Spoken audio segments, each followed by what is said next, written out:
Shalom, shalom, Bwana asifiwe. Habari ya uzima wako unayenitazama kwa wakati huu. Kwa majina naitwa Neema Mburuma kutoka hapa kanisani Yeriko Christian Worship Center ama YCWC Calvary Service of God. Karibu sana katika hii media ambayo inakupa taarifa zote na vitu vyote vinavyoendelea hapa kanisani.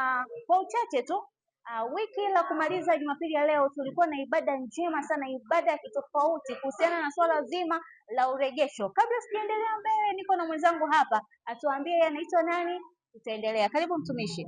Shalom, shalom. Naitwa Beno Kapinga, ni mtumishi mahali hapa. Okay, mtumishi kaka Beno, naomba utuambie kuhusiana na hili swala zima la wiki hii, ibada hii iliyovuviwa na nguvu za Mungu kuhusiana na swala zima la urejesho. Tuambie mwenzetu, umeionaje na umejifunza nini, au kuna kitu gani yani unaweza kushirikiana nasi kutumishi? Amen. Kwanza tunamshukuru Mungu kwa ajili ya ibada za wiki hii.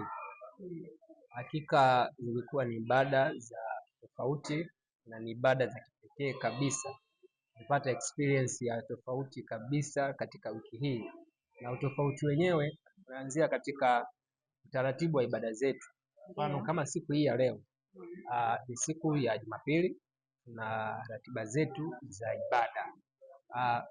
Kwenye ibada zetu tuna utaratibu wa kumsifu Mungu, tuna utaratibu wa kumwabudu Mungu, tuna utaratibu wa kusikia neno la Mungu, tuna utaratibu wa kumtolea Mungu.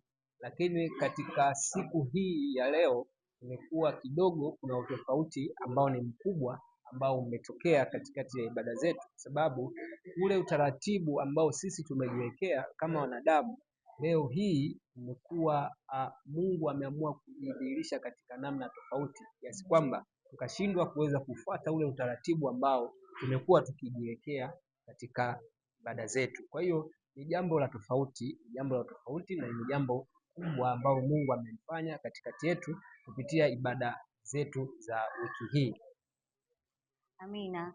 Kabla hujaendelea mbele zaidi, naomba kwa faida ya mtazamaji utuambie maana zima ya kuhusiana na urejesho. Urejesho maana yake ni nini? Amen. Ukizungumza kwa dhana ya urejesho, maana yake ni kwamba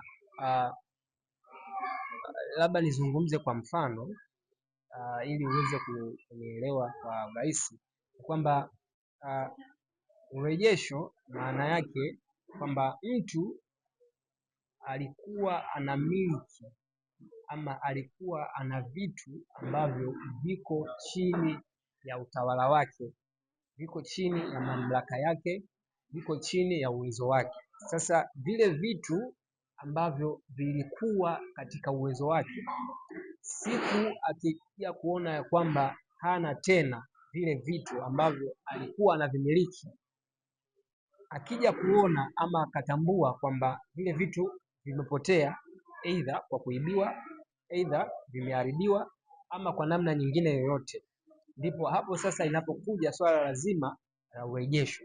Maana yake sasa ni kwamba mtu kuweza kurejeshewa vile vitu ambavyo hapo awali vilikuwa katika miliki yake, vilikuwa katika mikono yake, vilikuwa katika utawala wake. Kwa hiyo ukizungumza kwa habari ya urejesho, tafsiri yake kwa wepesi ama kwa urahisi ni mtu kuweza kurejeshewa vile vitu ambavyo hapo nyuma vilikwisha kuwa katika miliki yake, na baada ya vitu fulani kutokea, basi vile vitu vikapotea. Kwa hiyo ukizungumza urejesho, na maana tunazungumza kuweza kurudishiwa vile ambavyo vilikuwa katika miliki yako na vikaweza kupotea. Amina. Nikuongezea swali la pili hapo, ili mtu kama kuna yani mfano kwa faida ya mtazamaji, ikitokea kwa mtu aliyepoteza vitu vyake anahitaji kuvirejesha, anatakiwa afanye nini au awe na kitu gani ili aweze kurejesha vitu vyake? Amen. Kwa mtu ambaye alikuwa anamiliki vitu vikapotea, tukitaka kusema ama tukitaka tuzungumze kwa habari ya kurejeshewa hivyo vitu, kitu cha kwanza mtu ambacho anachotakiwa aweze kufahamu ama kukifanya, ni lazima kwanza aweze kuelewa ama kufahamu ama kutambua ni kitu gani alichokipoteza.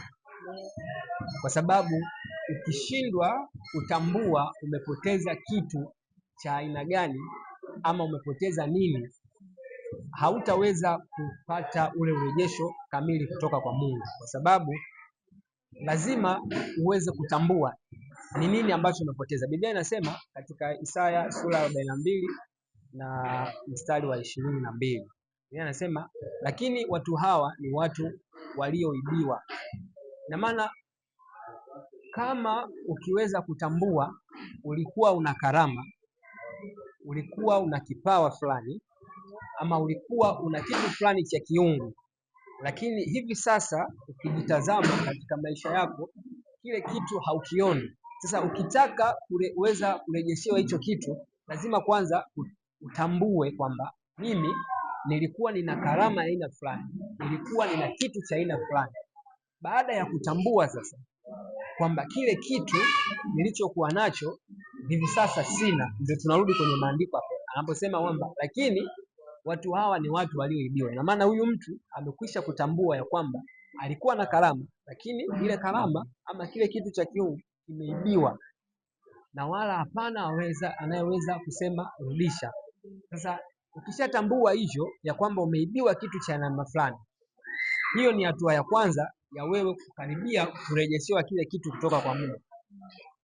Hatua ya pili ni ya wewe kusema rudisha, sababu Biblia inasema lakini watu hawa ni watu walioibiwa, lakini hapana asemaye rudisha. Sasa ukishatambua ya kwamba umepoteza karama, hatua ya pili unayotakiwa kuingia ama unatakiwa kuifanya ni wewe sasa kwenda mbele za Mungu na kuomba na kusema kwamba Bwana, ninarudisha afya yangu iliyopotea, ninarudisha kibali changu kilichoibiwa, ninarudisha kile ni ambacho kimepotea katika maisha yangu. Kwa sababu Biblia inasema katika kitabu cha Yohana sura ya 10 na mstari wa 10 anasema mwizi haji ila aibe. Kwa hiyo tunaona kwamba hivi vitu ambavyo tunakuwa tumepoteza ni kwamba vimeibiwa na anayeiba ni adui. Kwa hiyo sasa kwa kutambua kwamba umepoteza kitu gani, alafu unapokwenda mbele za Mungu na kuweza tena kuomba kwamba mimi nilikuwa nina afya njema, mimi nilikuwa nina kibali, Mungu ninaomba unirudishie kwa sababu adui ameweza kuiba kile kibali na hatimaye kimetoka katika maisha yangu. Amen. Amina, mtumishi wa Mungu. Mungu akubariki sana. Naamini mtazamaji kuna kitu amejifunza na kuna kitu ameweza kuambulia kutoka nacho. Bila shaka kwa kuhitimisha, ni kushukuru wewe uliyetutazama kuanzia mwanzo hadi mwisho wa kipindi hiki. Nikukumbushe tu tuna ibada kila siku za wiki, siku za Jumanne na siku za Alhamisi. Muda ni saa 10 jioni mpaka saa 12:30 jioni. Mahali ni Pugu Kirugo Fresh. Kanisa linaitwa Jericho Christian Worship Center ama YCWC, Calvary Assemblies of God. Karibuni sana, tunapenda sana wageni. Na ibada zetu za Jumapili tunaanza hapa mapema sana kuanzia saa 2:30 mpaka kuendelea hapo mchana. Nikutakie siku njema, nikutakie wiki yenye baraka na mafanikio tele, na Mungu akubariki sana sana.